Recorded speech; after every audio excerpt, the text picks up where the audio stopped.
Hello friends, I hope you guys are doing well. In today's video, I just want to share with you my garden highlights from 2024.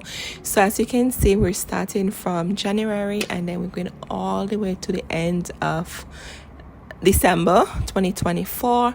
I hope you enjoyed this video. I will not be talking a lot because I just want you to enjoy the highlights from the garden.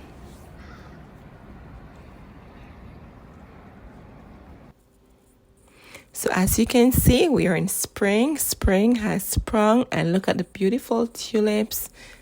And then we also have alliums, which will be coming out after. But I really enjoyed this part of the garden last year. Spring is one of my favorite seasons in the garden.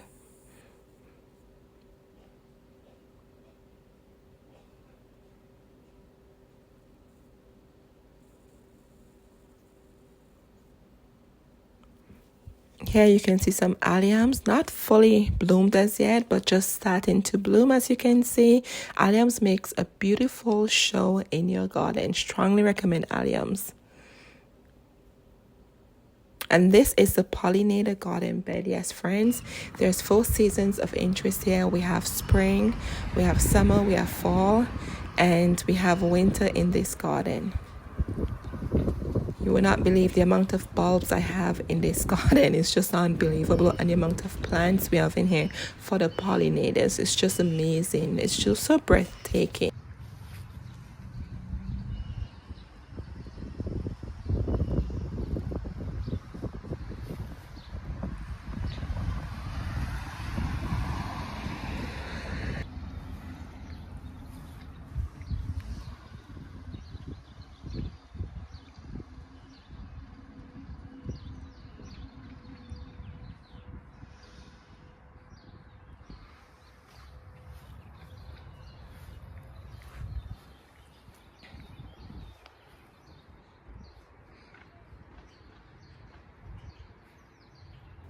This corner over here is stole the show. I'm telling you, I really enjoy the different colors of tulips over here. I'm in zone 6B7A, so my tulips do come back for me, which is amazing. However, every year I add more to the garden.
All right, friends, welcome to the back of the garden by the patio. Look at these beautiful Mirinda red tulip. They're almost like a peony looking tulip. I'm telling you, they're so gorgeous. I just love the peony ruffle blooms they have. So different from your regular tulips, right?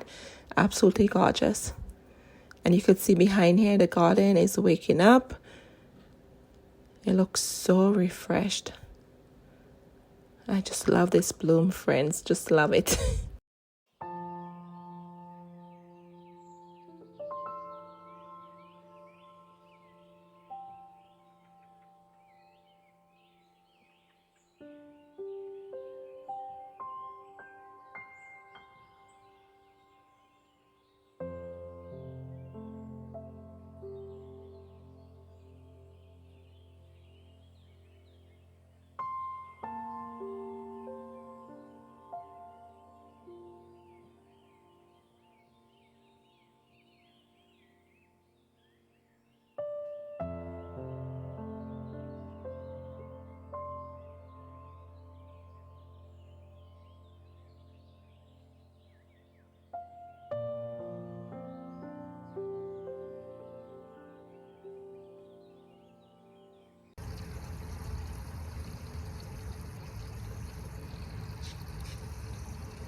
Here, let me show you the rose garden.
And friends, I have a visitor. Oh my goodness, they love coming to this fish pond.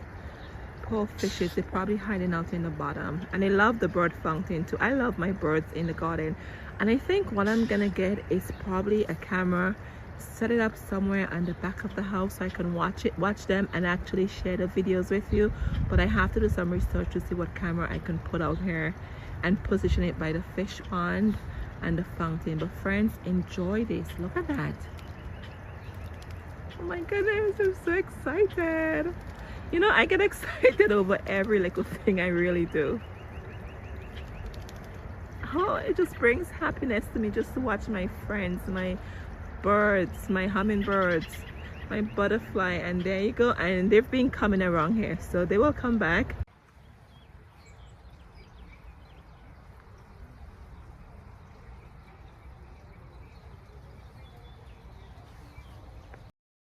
And these beautiful lupines I grew from seeds. Friends, look at our pollinator friend there. Oh my goodness, the bee is just enjoying the lupines. I just love lupines. They really add a vertical interest in your garden. Absolutely gorgeous.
Here, friends, is my recently constructed garden I did in 2024. And as you can see, we have these beautiful lavender and we have salvia that I transplanted. And I just want to highlight these in front of you. These are ranunculus. I did them from start, first time ever, and I had such great success with them. And I'll be sharing that video with you if you want to start ranunculus. It's really, really easy. But I strongly recommend starting ranunculus. The blooms are amazing. They remind me of a peony type. That's what I would say with ranunculus. Remind me of a peony, and they probably bloomed for 2 months in the garden, okay, non-stop. All right, friends, so here we have the red ranunculus. Yes, looking so pretty, such a vibrant color. And then here's more of the pink. If you notice, the pink and the red looks different, right? This has like frills. This has like scallop, like a different pattern from the red one. That's so cool. All right, friends, still continuing the newly constructed rose garden. Look at the alliums in here. Oh my goodness, I'm so excited about these. And I only put alliums on one side, so very soon I'll be putting alliums on the other side, so that way it can balance out itself. But once again, I strongly recommend alliums in your garden.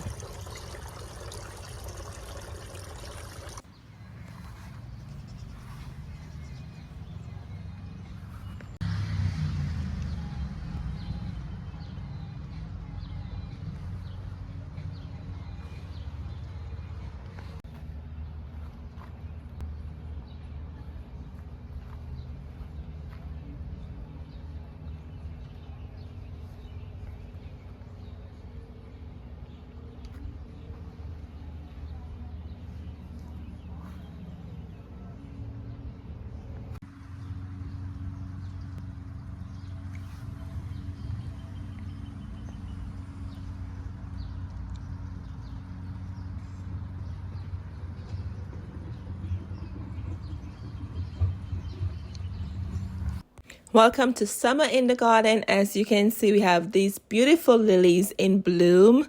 I just love lilies. It's so easy just to tuck some of the bulbs in between your garden and probably do it in patterns of 3, so that way it continually looks good on the eye, right? So this is what I did here, and I just love it.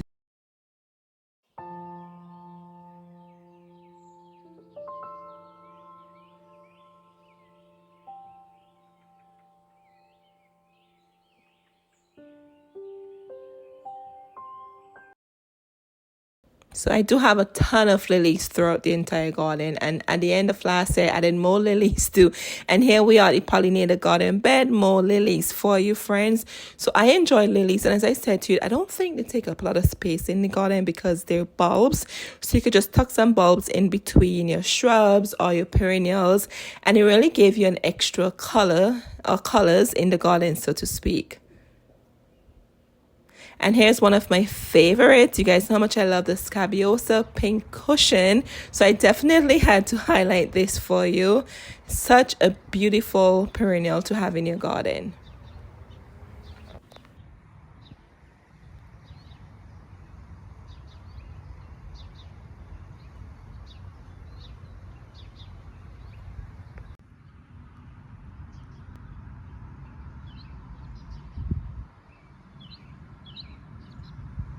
All right, friends, this is the heart of my garden, my pollinator garden bed. Yes, it's in the front of the house, and I'm not sure if you saw the video before. I can link it down below for you, where how I created this pollinator garden. I have a ton of echinacea here for the pollinators. I have lilies, I have gladiolus, I have black-eyed Susans, I have hardy hibiscus shrub in here, I have snapdragons, I have tulips. What else? I can't even remember. I have a lot of plants in here, which I really, really enjoy. And the pollinators truly enjoy these plants. And here we have this beautiful gladiolus. It's so different. I even have a spirea shrub in here, which is great for the bees. The bees love the spirea shrub.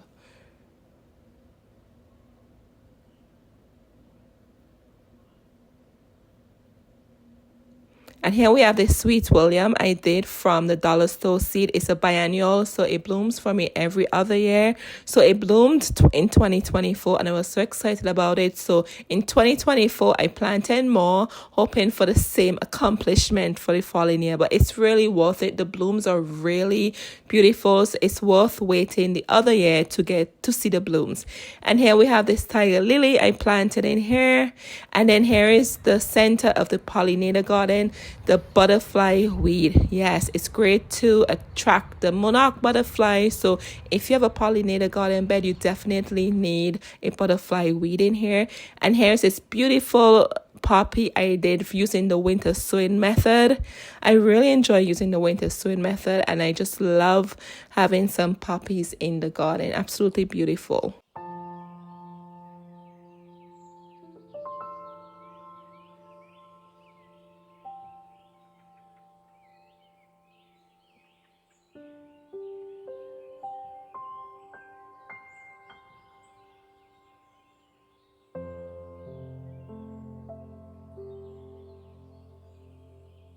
And right here is my specialty garden bed. I call it flamingo garden bed, where I would say all of the plants in here, there's some shade of pink, right? I know this looks purple, but it's pinkish.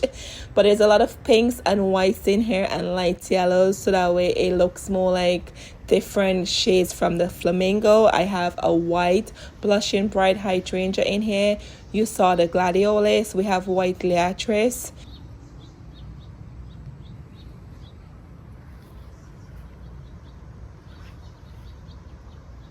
And here's one of my favorites I did from seed, Cleome. I love Cleome so much, strongly recommend it. So I had to highlight Cleome. You guys know how much I went on and on about the Cleome. And look at this beautiful gladiolus giving us vertical interest in the garden. Absolutely stunning.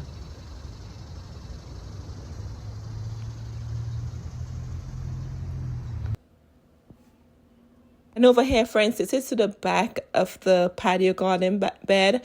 And this area, in the center, we have this beautiful fire and ice hydrangea. And down below here, we have these orange sun patience. And friends, they're amazing. Okay, for whatever reason, it just becomes a tradition where I pick them up from this flower tent at the roadside later in the summer, and I plant them here and they bloom all the way into frost. So I really enjoy having them behind here. And in front of us here, this is a Kilimanjaro marigold. I started these seeds from Baker Creek. Beautiful, great as cut flowers. Really enjoy them, but they do get that shrubby like looking. So I definitely would not be planting them in this area. If I do, it would be more where they can perform where they should as a shrub and not just a plant itself in the flower bed. But I really enjoyed this vignette here with the hydrangea in the center, the impatiens surrounded by the marigolds, and I even have some hot poker in here. And I have some balloon flowers, and I also have some lilies in here. I really enjoy this spot. So I can't wait to see what I'm going to put here for 2025. I'm thinking maybe calendula, something different, but we'll see. But I really love the colors behind here.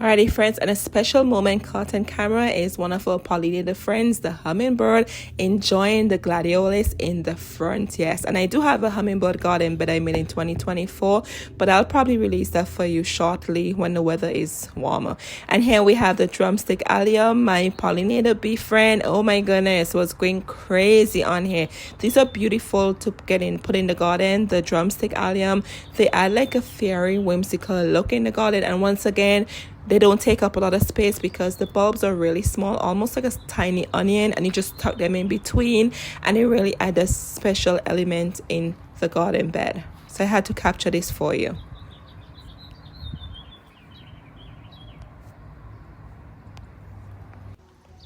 And here we are still in summer, one of my favorite perennial shrub. This is the hardy hibiscus, friends. I probably lost track of how much I have in the garden. I collect them every year. I try to get a different one. And here is this one. I think what this one is, cookies and cream. Yes, I purchased this in 2024 and I have a lot of them in the garden. As I stated before, I strongly recommend you get one.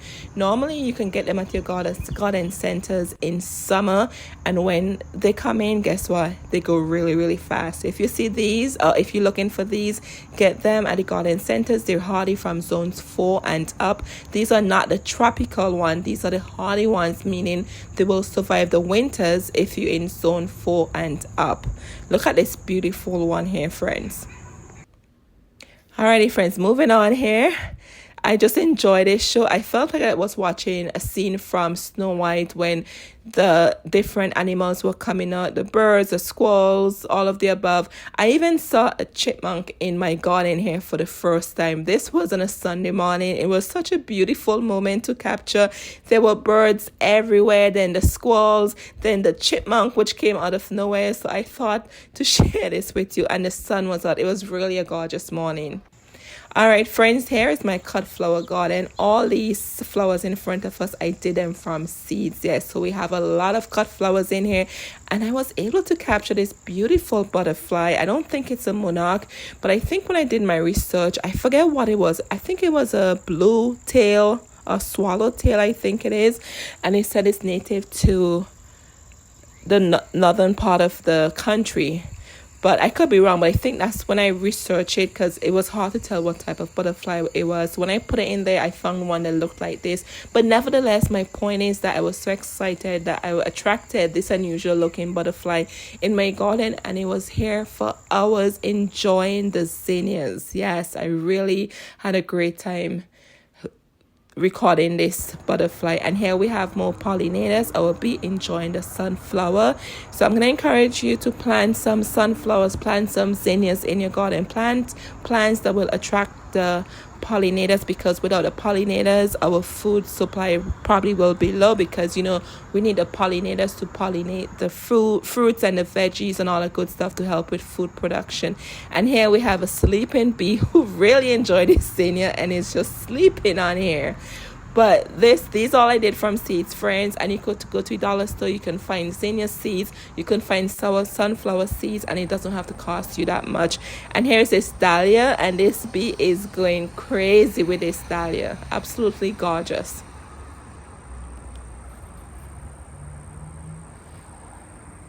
And here we have this velvet queen sunflower I did from seed too. Here we have more sunflowers here, and most of these sunflowers, friends, I just allow the birds to eat on them. And friends, here's this celosia I started from seed, king coral. I really enjoyed, and this bloomed non-stop. And here we go again, my cleome. Just loving my cleome. I'll be planting cleome from seeds very soon. And you guys know how much I love my double knockout roses. I have a lot in the garden, so I had to feature that. And just here I have some bouquets I made with just cut flowers I cut from the garden. So once again, I'm encouraging you to get some seeds and start a cut flower garden. And here is the garden in the back in the mid of summer. It looks so lush, doesn't it? Just look at all the plants. Everything is looking lush and healthy and happy. And here you can see fall. We're in the fall season. You can see the Shasta daisies are coming out. Here we have this is a blushing bright hydrangea. It should be white, but you can see because fall is here, the colors changing on it. So I just love this. And that's what happened with a lot of hydrangeas. They start to change the colors on top of them. And then fall is a perfect time. Right here to my left, you probably could see something moving. That is Black Eye Susan seeds I was harvesting. I was harvesting a lot of seeds in the fall season, so that way I can use them in the winter sowing method. Along with echinacea, right here I have this beautiful coreopsis. I harvested some of the seeds from that too.